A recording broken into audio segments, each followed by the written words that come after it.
Hello and welcome to England Cricket on 99.94 Cricket every day. I'm Daniel Norcross from TMS, Zero Ducks Given, Wisdom, Cricket Monthly and whatnot.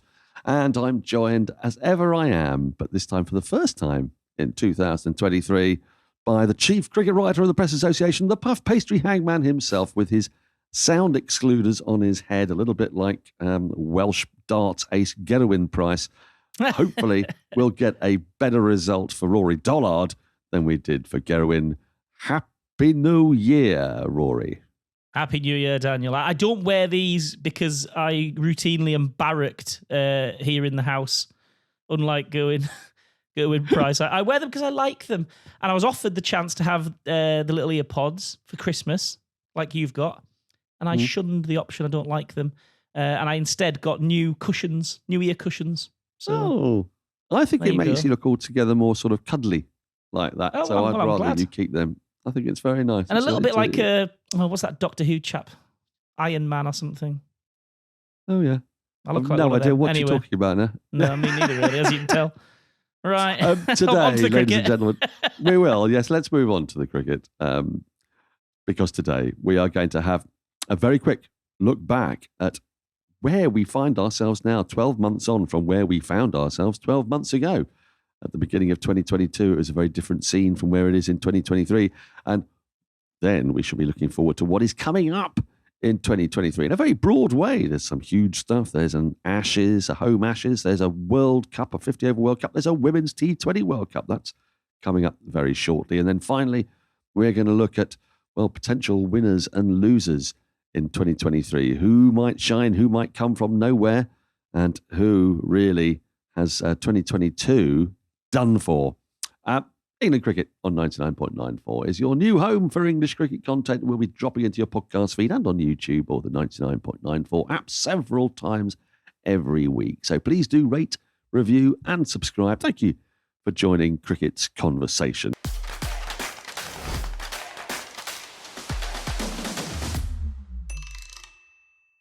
Now, first of all, a few apologies for my croaky nature. A new year, a new bout of COVID. It seems that we're just going to get it every year. Rory, you had it this time last year, symptomlessly. I've got it this year, not symptomlessly. I am coughing and hacking and shuddering like a Piccadilly line train in the deepest depths of the London Underground.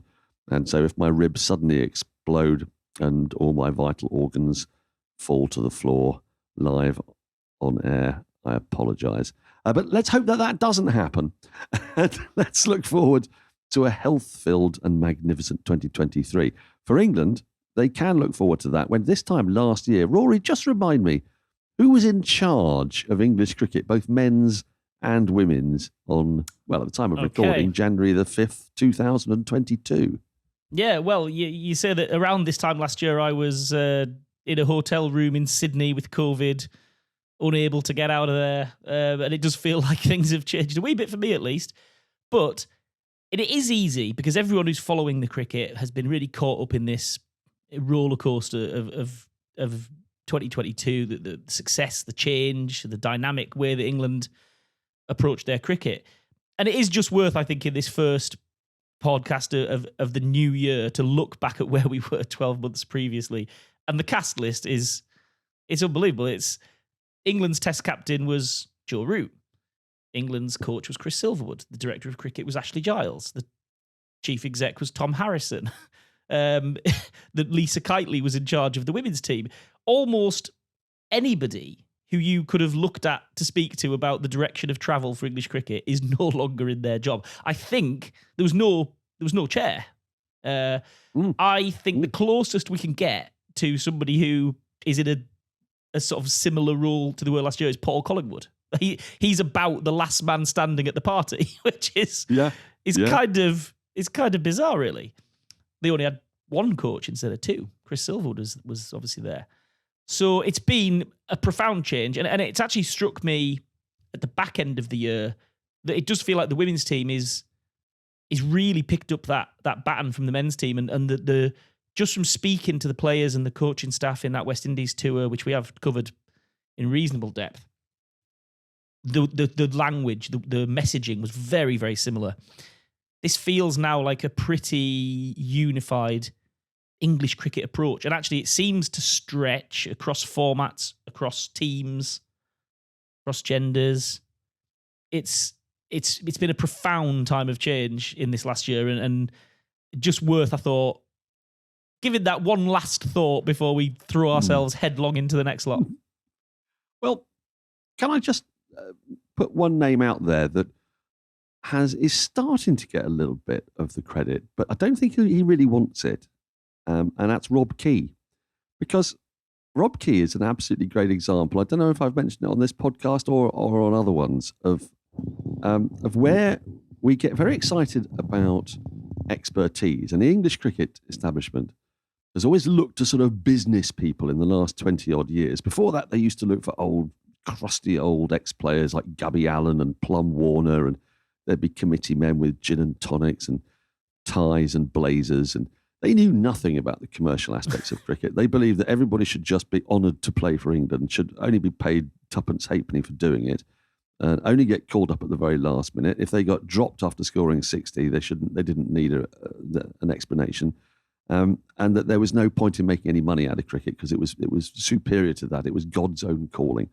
And then in the sort of mid-90s with Lord Maclaurin, English cricket and indeed cricket around the world started to employ administrators who were business-focused to the exclusion of anybody else. You know, Lord Maclaurin had his ties with Sainsbury's, and then we had, Tom Harrison, and he wore a great double-breasted suit. And wasn't it marvellous that he'd sat around board meetings which were all about maximising profit, because that's exactly what cricket needed. Well, it didn't need that either. The pendulum had swung from one set of completely out of touch people to another group of people who didn't understand that sport is not a business like any other. It relies on mutual competition apart from anything else. So, the avowed purpose of cricket is not to wipe out the opposition, because then you've got nobody to play. Correct. What we have now found ourselves with is one of the most surprising and remarkable appointments in Rob Key, who has come from within cricket, who is not business-minded, but my God, he is cricket-minded. I mean, he was deep in the weeds at Kent County Cricket Club. He knew everything about the members. He knew about county cricket. He knew about international cricket from having played it. He knew about sport and the fundamentals. And what he's done, it seems to me, is recognise that how sports progress is if the players that play that sport put on a damn good show. And in England's cricketers were not putting on a damn good show. I don't mean they were just losing, because any side can lose. But, if you lose like Newcastle used to lose football matches in the mid-90s, if you lose 5-4, you'll still get 45,000 people turning up to watch. But if you lose at 2.2 and over in Grenada against a pretty mediocre West Indies side, if you go out limply in the Ashes. I know, well, they were. That wasn't that the exact word that our old it was the exact word. It was the exact word. But but I think you'll find that even some of our very good friends on West Indian podcasts would acknowledge that their side is not exactly one of the best. Yeah, but they don't want an English person telling them. Well, that's true. That's true. But England put up an absolutely enfeebled performance against them. And they put out an enfeebled performance against pretty much everybody. And what Rob Key appears to have done, and this is partly from talking to Collingwood and McCullough myself, is give those people in charge of the team the freedom to express themselves and to realise that sport is about joy and about spectacle. And that is what we need to judge England on this year. So I would say that I mention that because as we look forward to what's going to come in 2023, I would say that in 2022, we might have been saying, well, what England needs is a technically perfect batter at the top of the order. Rory Burns can't be the answer. Hasib Hamid can't be the answer. We've got to find somebody who can get in behind the ball, can leave a ball well, can be 20 or 50, but then go through the gears, that sort of thing. That's not what we're talking about in 2023. What we're looking at and what we're going to be looking at over the course of the next two segments of our podcast is who are the people who are going to fit into the template of entertaining the public. Would you say that's fair enough? It is. I would qualify it a little bit, and I would say that it's about the overall. And I think if you find a player at the top of the order who goes a bit slower and doesn't hit at 100, every 100 balls, but enables the people who are more comfortable doing that to have their day, no problem. Now, I don't think they're explicitly looking for those players, and they want players not to get caught in a rut. And I think we saw that with the likes of Alex Lees, who isn't a natural stroke maker. They invited him to open up, and it did work at times. Not overall, his record was pretty average, but he did find a way. So I think there's a little bit more to it than that. On your Rob Key point, I would also say I think in 2022, just as we're having a little cast over our shoulders, I think he was the defining character in English cricket overall. And I think that he outstrips McCullum, and I think he outstrips Stokes, because he appointed them both for a start. he put them together. He laid the groundwork. He put them together. He set them parameters, and the parameters he set were be as optimistic as you want. See how far you can take this thing. He said it right at the very start. We're in for a ride. He didn't say that we were going to get to the end point with the car intact. He just said that we were going to go on a ride. And I really do think that in 2022, his common sense, his cricket nous, his de-bullshitted way of seeing things as a sport, as a spectacle, as a product, was what set the template for how England went about their business. And it's the shadow of that is going to lay right across 2023. But I expect Rob Key to be a much less visible, sort of influential person in 2023 than he was in 22. Because when he came in, he said, I've got a few jobs here. I've got to set the tone, pick the right people, and get out of the way. And 2023 might be the year that he gets out the way and leaves them to it. He's already given up the selector's job, which I think he should have kept. I think he's been the best England selector that I can remember, Rob Key, in the time he's done it. And he's brought in Luke consulted, don't you? Oh yeah, he'll have a good voice on that. But nobody would have argued if he said, part of my job is that I'm now the head selector. Nobody would have questioned that. So I think this might be the year that he gets out the way and lets the thing kind of take its own course. And do you know what? When he first got in, my last word on this, when he first got in, people said, oh, he knows absolutely nothing about administration. He's just a player. Well, I get that because I'm a big fan of experts. But, I think everyone was looking through the wrong end of the telescope. And actually, the people who aren't very good at administrating cricket are people who don't understand sport, as I mentioned earlier. And they may understand the economics of supply and demand economics in a supermarket, but they don't understand the very peculiar and different requirements of sport administration. So to me, he was an expert and was perfectly appointed for his role. Also, he's not ordering. Rob Key's not ordering the sugar sachets for Lords. There's a flipping 1,000 people who do that at DCB. His job was the cricket, and the cricket's going great.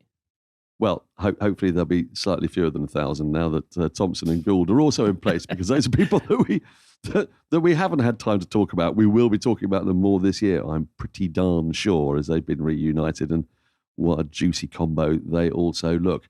But it's time for us to take a short break. After that, we are going to look ahead to what's in store for 2023. You're listening to Cricket's Conversation on 99.94. Whatever your team, we have the show for you on podcast, YouTube, or on the 99.94 app. We have India, England, South Africa, West Indies, and now Sri Lanka covered. If you want to find us, the best way is to follow us on social media at 9994DM by downloading the 9994 app or Google 99.94 on podcast. We speak cricket. Welcome back. Well, already mentioned it.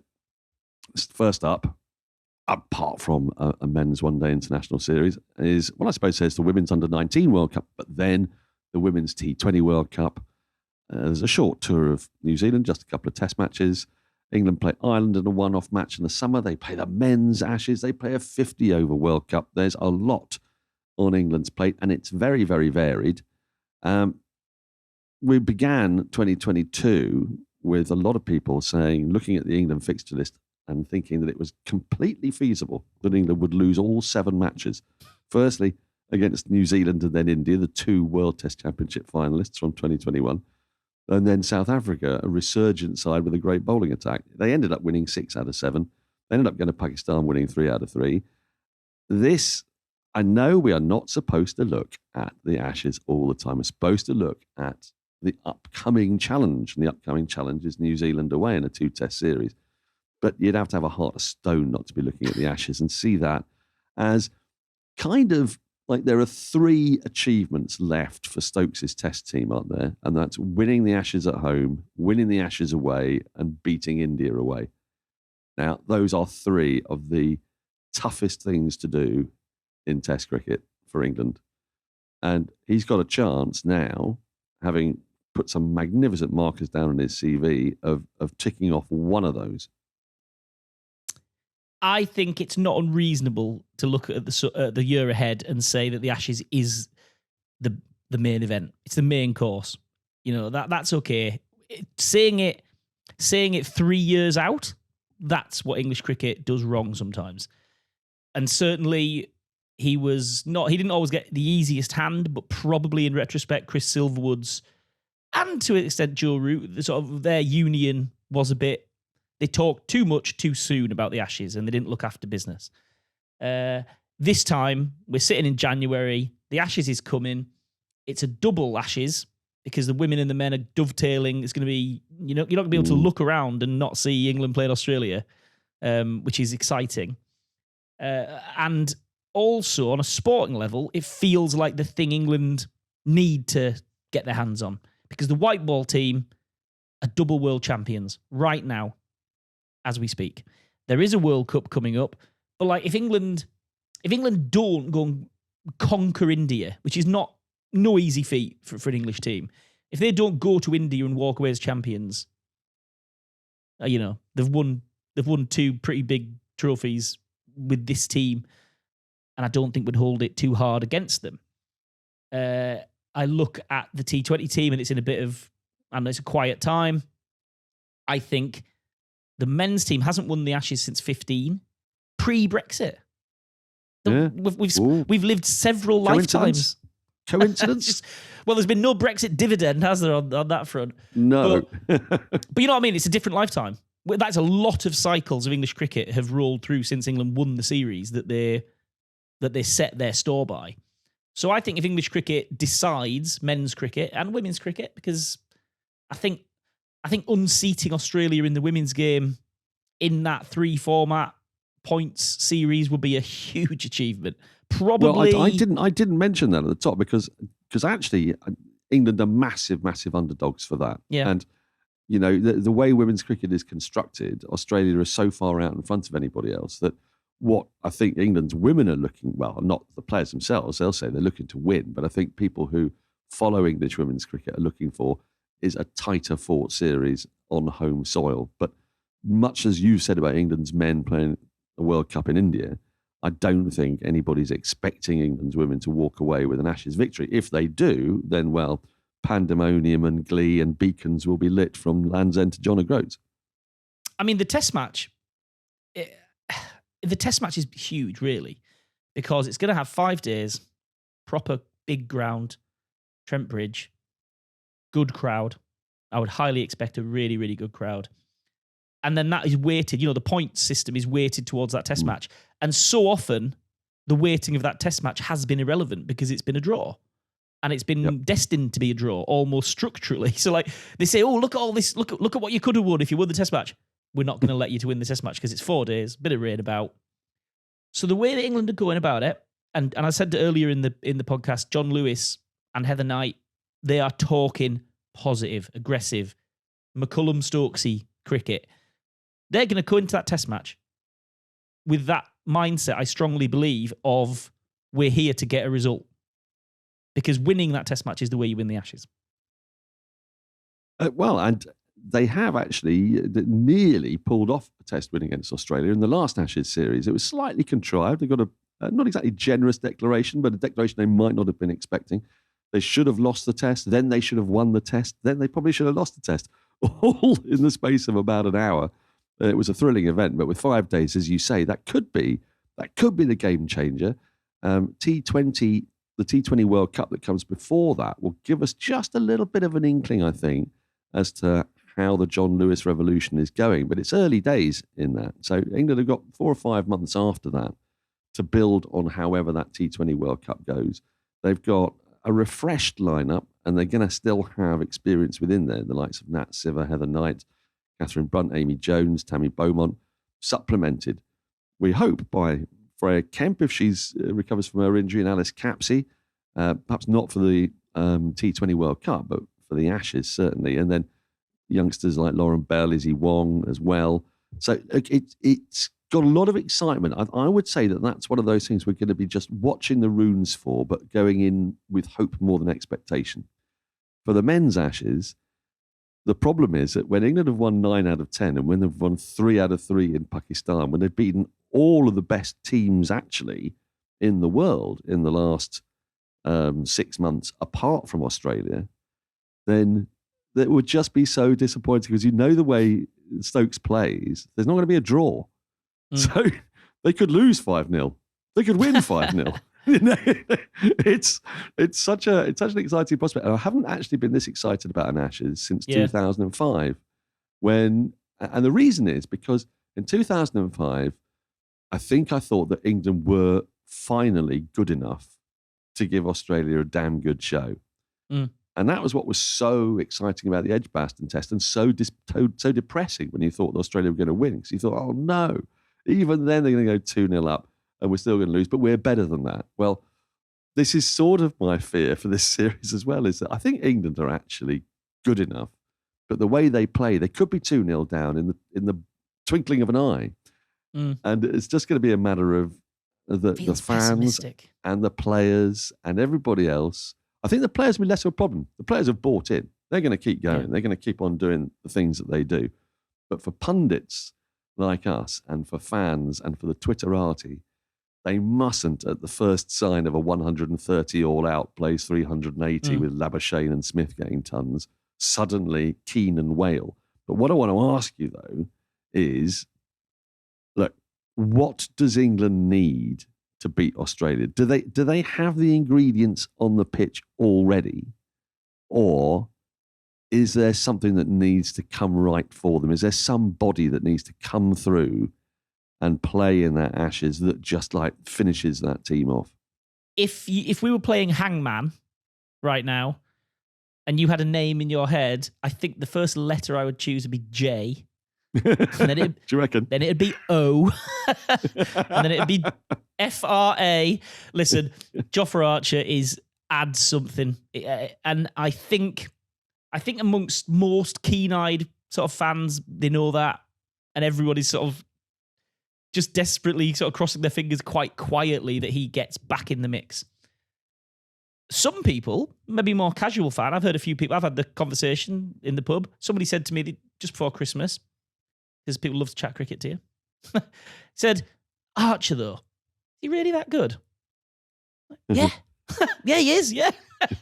So I think maybe because it's been so long and so much water has passed under the bridge, there has been a little bit of the odd person might have forgotten what the promise of Jofra Archer was, because it didn't get a lot of chance to really establish it, but it was there in that 19 Lords test. And if that Jofra Archer can get back in the game, that finishes the team, doesn't it? I think it adds the extra weapon, the incisive person who can take huge advantage of helpful conditions and can maybe just get into the game when Smith's on 100 and turn the thing around. So Rory, that means that we are going to be on Jofra watch throughout this year because Jofra watch begins at the end of January with one-day internationals. It continues with further Jofra watch in more one-day internationals against Bangladesh. Mm-hmm. Then it's how many games can he play? Because there are 5 test matches England play back-to-back, as well as a game against Ireland. Don't forget before that. And because we've mentioned it a little bit already before we move on to part 3, the World Cup is in India. And if there's one man who could actually give England that X factor in India, it's Jofra, isn't it? Jofra and Mark Wood in India with Adil Rashid, Moeen Ali, and the batting they've got with all those players who've played in IPL. They know the conditions inside out. We kind of not exactly written off England in India, but with those two bowlers and that batting lineup, they could then do the unthinkable. And, there's going to be a Joss Butler there who's not getting in the test team, who's going to be lobbying strongly for his best side to go and produce a feat every bit as remarkable as beating Australia in the Ashes will be winning the World Cup in India. Yeah, so there is going to be Jofra watch. There's going to be Wood watch, because if we've been really, we can be excited and optimistic and all that, but they're not. No one's going to play everything. None of those players. Stokes too. He might come back for the World Cup. Who knows? But those people with those broad skills are going to be parceled out over the course of the year. And I don't even think it's about necessarily unleashing the dream team of Wood and Archer in the same team in the Ashes, because the way those games are stacked up real quick, it's a question of England being able to rotate them in and out and always have one of them and always have that weapon. So yeah, it's we've talked a lot about Jofra Archer in the last 2 years, and now we're going to get to watch him for a bit, and that's even better. Can't wait. It's time for our final break. After that, we're going to be looking at who might be the winners, who might be the losers, and for whom, I should say, might 2023 be their swan song. If you love the language of cricket and want more, then head over to the 99.94 app and you can hear all of our podcasts and cricket commentary. We're adding new shows all the time and covering cricket series from all over the world. Be the first to hear all of our announcements by following us on social media at 9994DM. Welcome to Cricket's Conversation. Welcome back. Well, it was a pretty obvious last segue there, so I'm going to segue straight into what it was I was thinking about. July the 30th, 2023, at the Oval, if it goes that far, final day of the Ashes, England against Australia. Broad and Anderson, between them, 1,200 wickets in the bag. Anderson having just taken his 700th to become the first and probably last quick bowler ever to take 700 test wickets. Is that the point that we see them walking off arm in arm, lap of the ground, an almost more tearful farewell than Henry Blofeld received at Lord's for all of the achievements of the great man? Is that going to be it? Are we going to be waving goodbye? Are they going to announce their retirements? And if so, will it be both of them announcing retirement? Will it be one? Will it be neither? It's this conversation could have been had at any point in the last 5 years, and has been had in the last 5 years. Sort of casting forward, the number of times we've poured through the fixture list and said, "Oh, when's the Trent Bridge test?" Because surely Brody will go, or like, "Oh, Old Trafford, oh yeah, James Anderson end." Well, there was talk of him going last year, wasn't there? There was talk of. There's always talk of last season being Broad's last one, not Anderson's, but Broad's. Yeah. But the revival in both of them under McCullum and Stokes, and the genuine joy and pleasure they're getting, I wonder if their retirement is much further away. Certainly Anderson, and actually with Anderson, even if he does decide that the Ashes is going to be his last series, I'm not sure he's going to let everybody know, because I'm not sure he's the kind of guy who wants to send off. Yeah, I don't. So what I don't think either of them will be really strongly thinking about that right now, because there's too much ahead. You can't go into an Ashes, I don't think. I mean, I know that the Aussies en masse did it, but I don't think players like that can afford to go into the Ashes thinking, "Oh, if we win this, I'll go," or if we don't win this, I'll go. I just think they have to focus on the thing in front of them. And I don't think, genuinely, having asked James Anderson and watched many other people do it in press conferences and huddles over the years, I genuinely believe him that he's not thinking about it. That's not to say that he sits down in the changing room at the Oval with the urn in his hand, all been well, and says, "Oh, that was it. I did it." Yeah. I do get the feeling that if that decision is made, I don't think there'll be a huge announcement, a big lap of the ground, kids waving flags. Thank you for your service. I think he'll make it. Either of those guys will probably make the decision, and I do feel like Broad's probably closer. He's just had his first child as well, and done a bit of studio work. I think he can probably see. He can see the next chapter a little more clearer, probably. But I think the decision is more likely to be made with a beer in the hand, sitting in a team circle, win or loss under their belt with the rearview mirror. I don't think it'll be thrown forward. There's a couple of people who might not get the chance. Mm-hmm. How do you think Chris Woke stacks up this year? He's put in so much effort for England and done so many good things, but is the team moving away from him a little bit? I don't know. Well, in Test cricket, you do get that feeling a little bit, even though he's kind of ideal for Brendan McCullum. He's going to bat very aggressively and do that at number 8, number 9 is exactly what the England team needs at the moment, because whilst we've adored watching them play, they've had a horrible tail for quite some time now. When Ollie Robinson's batting at 8, I mean, they assure me, Paul Collingwood especially assures me that Ollie Robinson can bat. Well, I've no doubt about that, but he seems determined to prove that he can't by playing some of the most extraordinary shots you've ever seen. In between, it has to be said, some genuine glimpses of quality. Chris Wokes is somebody I think who may struggle, though, to get back into the Test team simply because what England will be looking at, I think, in terms of their bowling attack, is going to be a spinner for most of the games. And that will be Leach. Not necessarily all, because they've shown that they don't have to pick spinners when they don't want to on green tops certain times a year. Mm-hmm. But then a combination of, God willing, Jofra Archer and Mark Wood when fit, Ollie Robinson, an absolute must, Broad, Anderson and Potts. So, and sort of in the wings, Saqib Mahmood, let's not forget him. There's a fair bit of excitement about him. And in the Lions and Sam squad, Curran potentially.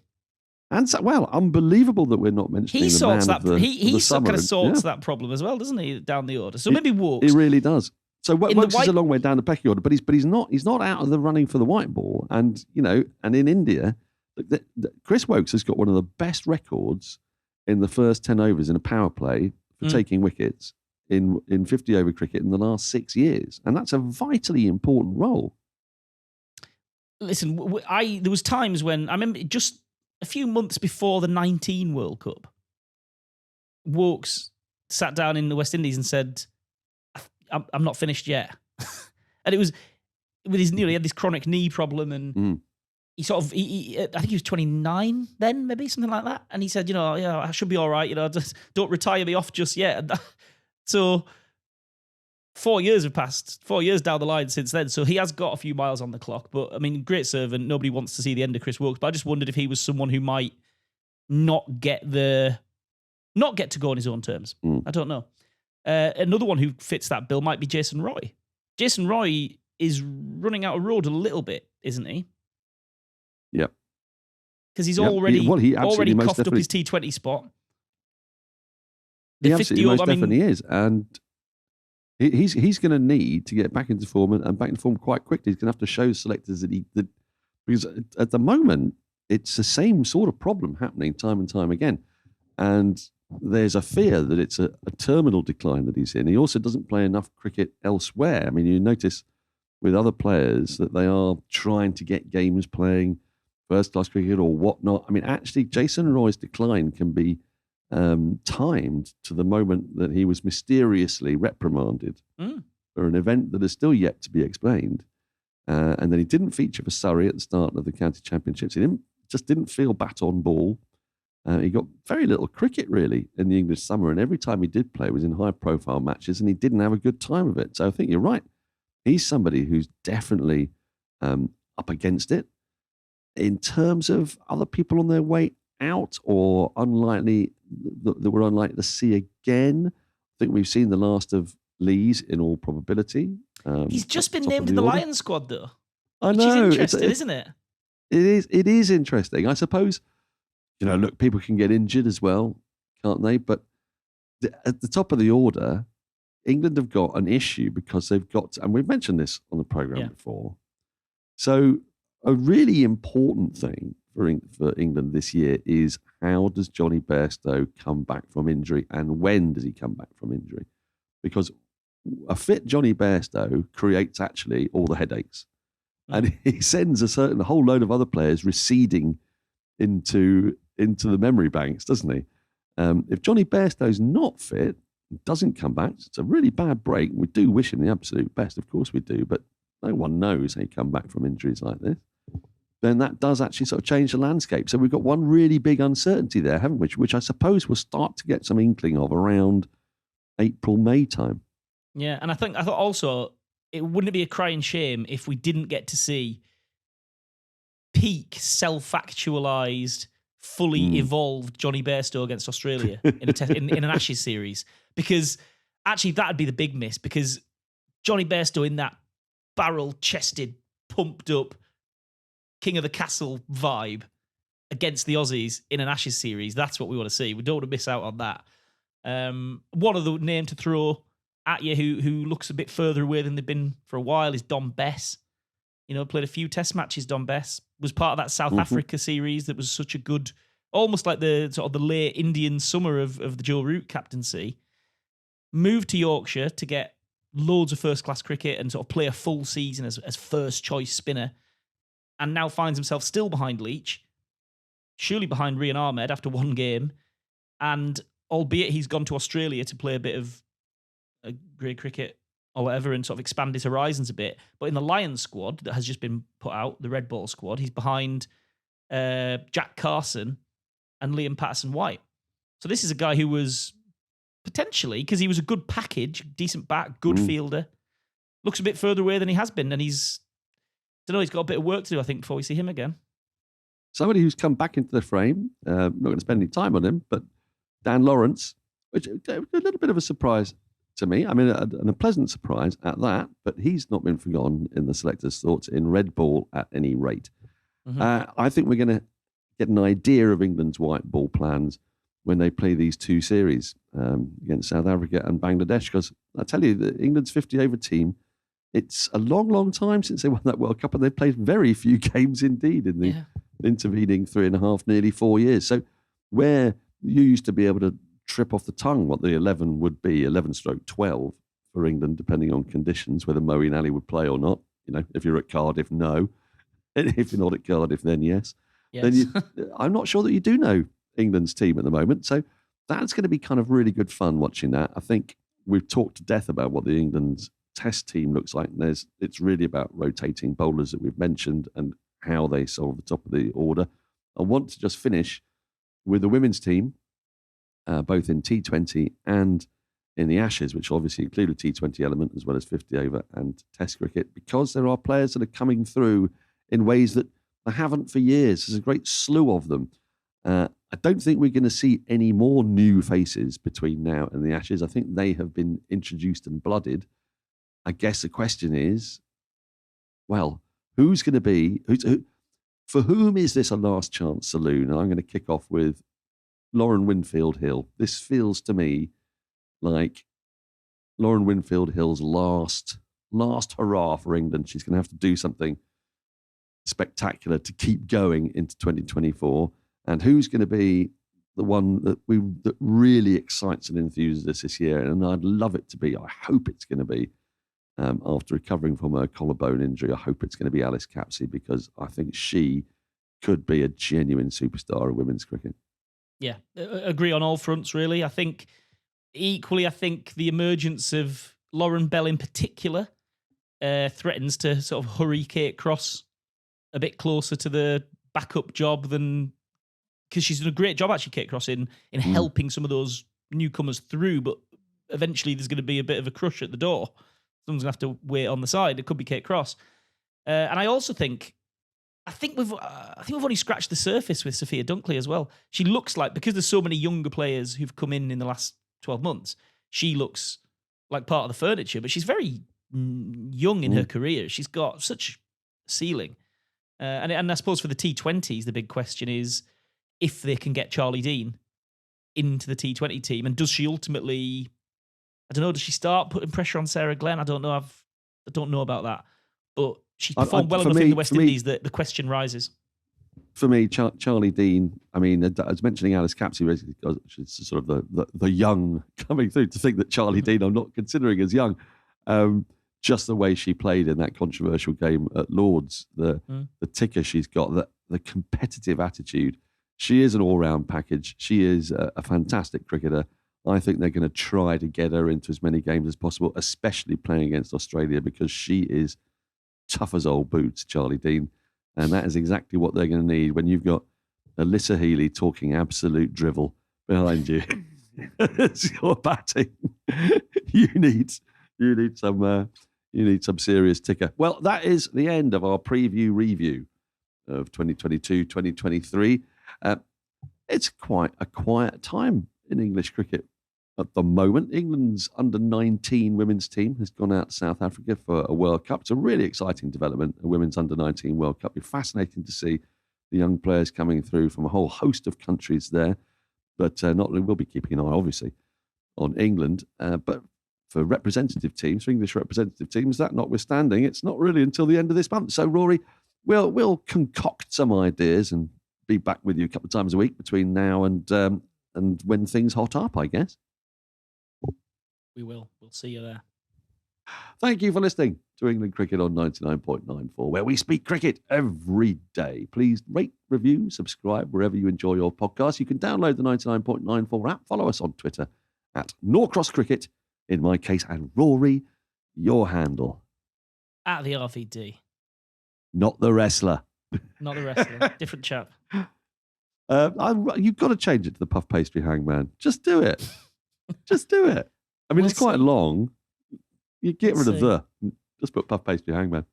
You can download the 99.94 app, as I said, and follow us on those Twitter handles. But never miss out. Join our 24/7 conversation on social media and follow us at 9994 DM. Cricket every day, your way.